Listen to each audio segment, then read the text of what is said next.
Benvolguts, benvolgudes, com a representant de l'equip de professionals de Via Denúncia, a través d'aquest vídeo formatiu, pretenc que conegueu què és Via Denúncia i com funciona el nostre sistema de bústies de denúncies. En primer lloc, voldria concretar-vos què és i qui som a Via Denúncia. Som una societat que ens dediquem a gestionar les bústies i vies de denúncia, la implementació de les quals ve imposada per la Directiva 2019/1937.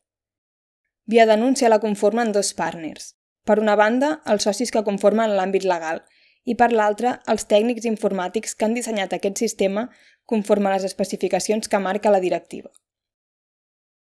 Sapigueu que Via Denúncia va col·laborar amb la Comissió Europea en la implementació d'aquest sistema i per tant hem estat promotors de la Directiva 2019/1937, amb la qual cosa això implica que coneixem de ben a prop les seves exigències. Doncs bé, un dels primers aspectes rellevants de la nostra plataforma és que hem implementat les 5 vies de denúncia que contempla la directiva: el formulari web, la trucada telefònica, el correu electrònic, la via postal i una comunicació presencial. La trucada telefònica i el correu electrònic són únics per bústia. La via postal és directa via denúncia i la comunicació presencial requerirà una cita prèvia.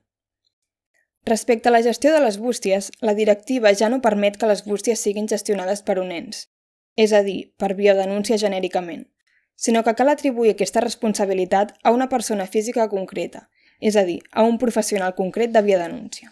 A més, la nostra plataforma de gestió de bústies ofereix un espai de comunicació segura i fiable, donat que Via Denúncia té el control absolut de les seves comunicacions i de la seva infraestructura. Per això ens comprometem a garantir l'anonimat de totes les comunicacions que rebin. Tota aquesta informació podeu consultar-la a la nostra pàgina web. En aquest punt passaria a explicar-vos el funcionament de la bústia de denúncies. En aquest cas, us mostro un exemple de bústia de l'empresa Demo, és a dir, es tracta d'una bústia creada exclusivament als efectes de mostrar-la en aquest vídeo i per tant no es correspondria amb la bústia de cap empresa real. Per tant, als llocs on hi aparegui la paraula demo és on figuraria el nom de la vostra empresa o administració pública.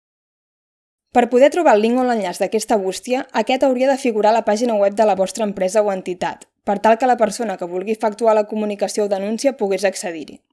Però recordeu, com ja he comentat, que també podria realitzar-se la comunicació a través del telèfon, el correu electrònic o el correu postal establerts de l'efecte. I recordeu que són únics per cada bústia i són propis de Via Denúncia, i no de l'empresa o administració pública titulars de la bústia. En cas d'efectuar la denúncia per telèfon, primer escoltaríeu una locució que us informaria que esteu fent una trucada a la bústia de denúncies de l'entitat X i seguidament us permetria deixar un missatge. De totes les denúncies que rebin a través d'aquests canals, ja sigui per via telefònica, correu electrònic, correu postal o la via que sigui, només en tindrà coneixement la persona gestora o instructora de la vostra bústia i en cap cas l'entitat o empresa titular de la bústia. Aquest és un dels aspectes més rellevants que ja ve imposat per la pròpia directiva, la confidencialitat i l'anonimat de les dades i les comunicacions. Una vegada rebi la denúncia, el gestor i instructor rebran un missatge automàtic en el que se'ls informa de que s'ha introduït una denúncia en aquesta bústia, pel canal que sigui. El funcionament de la bústia de denúncies és bastant senzill i intuïtiu. Es pot canviar l'idioma, català, castellà i anglès. Seguidament ens dona l'opció de fer la denúncia anònima o d'identificar-nos. Si és anònima, desapareixeria l'apartat de dades personals. Cal que sapigueu que si és anònima, Via Denúncia no podrà saber qui hi ha darrere la denúncia i, per tant, no podrà contactar amb vosaltres.